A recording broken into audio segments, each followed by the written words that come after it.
Mesdames et messieurs, bienvenue à Dieu aime les bandes dessinées. Voici l'épisode 4 d'Original Artefacts. Philippe Druillet au pas de 3. Et maintenant, voici votre hôte. Satan Nico. Merci beaucoup, Jenny. Hey, Satanico here once again for Godlovescomics, and this is Original Artefacts. Philippe Druillet, a pas de trois. Let's get to it. Storytelling clarity is not one of Druillet's strengths, and at times seems like something in which he has no interest in at all.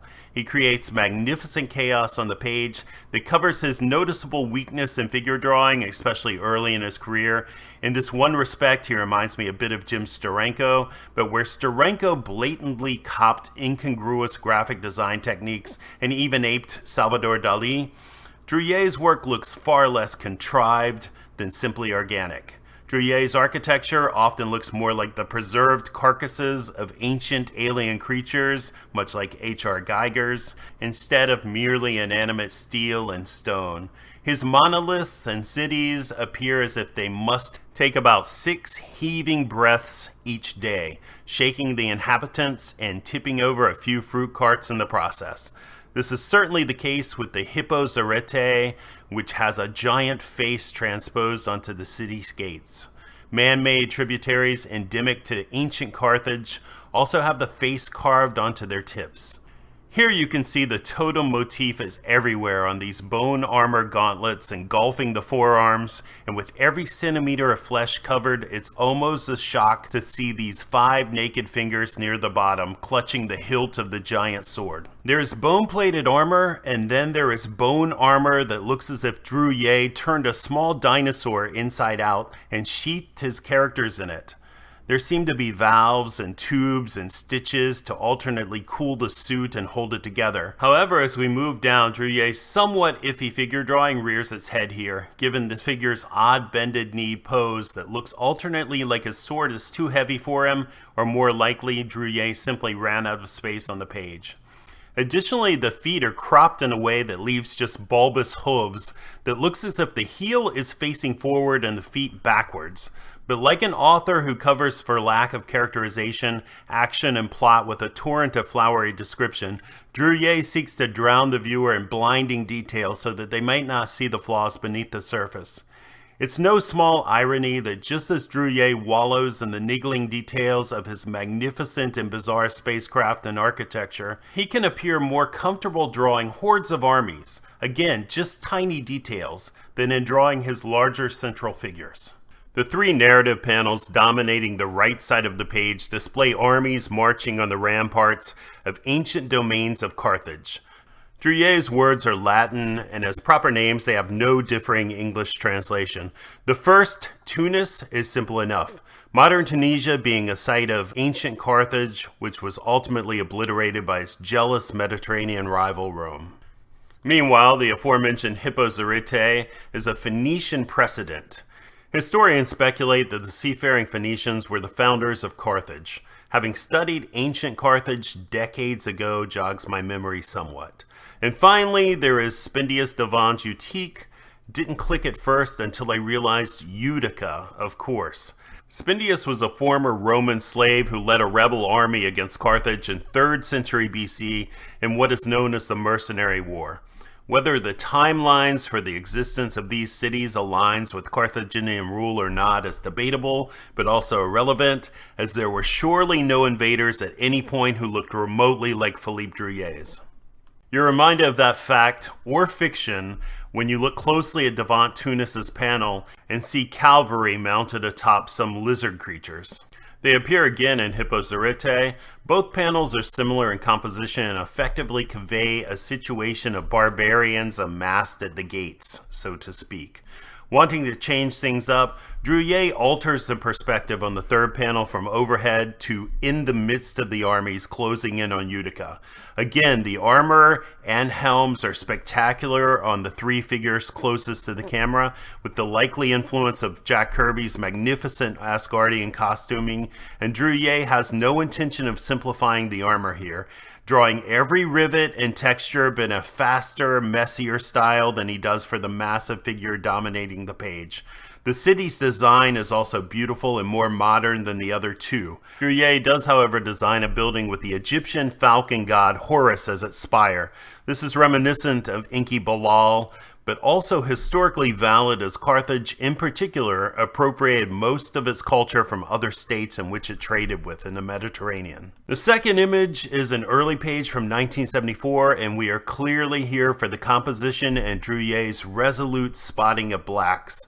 The composition on this page is striking in its simplicity and effectiveness, especially given this is Druillet. However, just as I wanted to state an overarching view that Druillet seems to be one of the least sexually obsessed of his horny goof French peers, we get this page for which the French text from Christie's Auctions describes Druillet giving into, quote, eroticism with great modesty and great delicacy, unquote.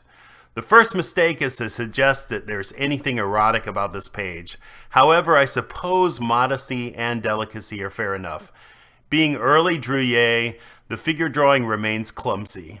When the sheet is pulled back from the nude woman in repose, she looks as stiff as a cardboard cutout, and as a young amateur might draw a person lying down. The second panel is hardly that of an erotic coupling, but Druillet's narrative is clear enough. As Vuz looks up distractedly in panel 3, and by the tall rectangular panel 4, we see an exterior perspective looking up at Vuz as he peers down below. The small panel 5 shows him resuming his erotic overture, or as some may say, unopposed sexual transgression. Hard to say which, as the woman may as well be a mannequin. And the woman's vacant eye lends a disturbingly cold undertone to the panel. Ultimately, it's the cone-headed silhouettes at the bottom of the page that capture the eye. They appear as stoic and menacing as shark fins protruding upwards across otherwise negative white space.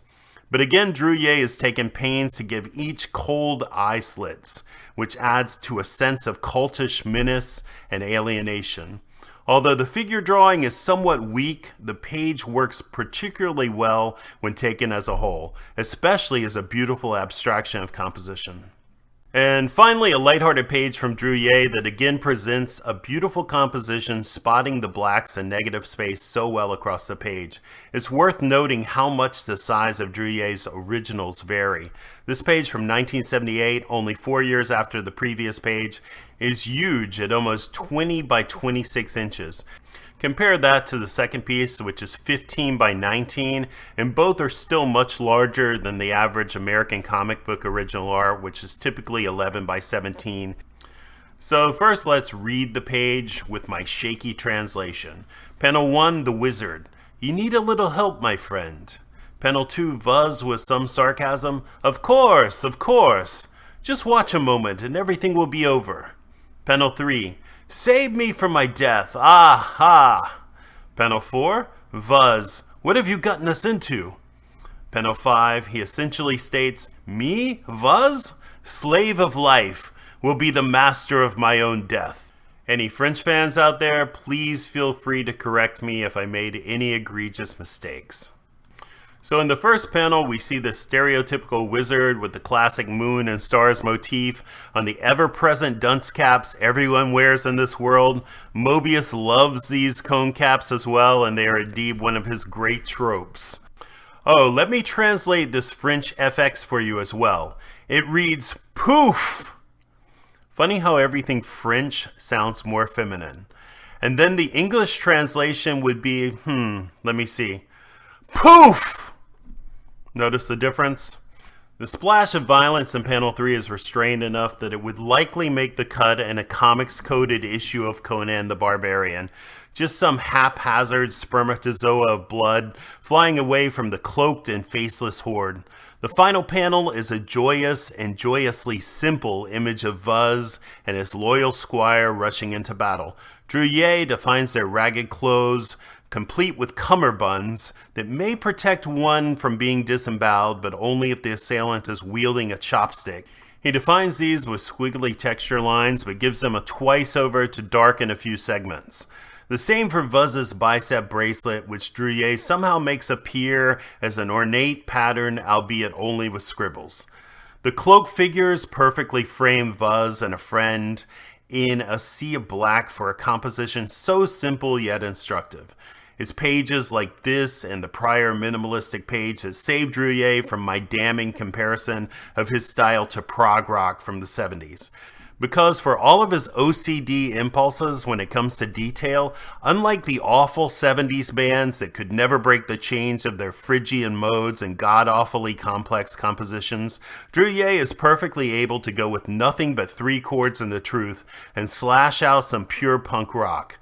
His lines and riffs here are things that even a novice could emulate, devoid of difficult perspective and blinding compositions. The difference, of course, being that unlike the copycats, Druillet started this with an entirely blank page, and even the most casual and whimsical of his lines transmit valuable information straight to the reader's brainstem.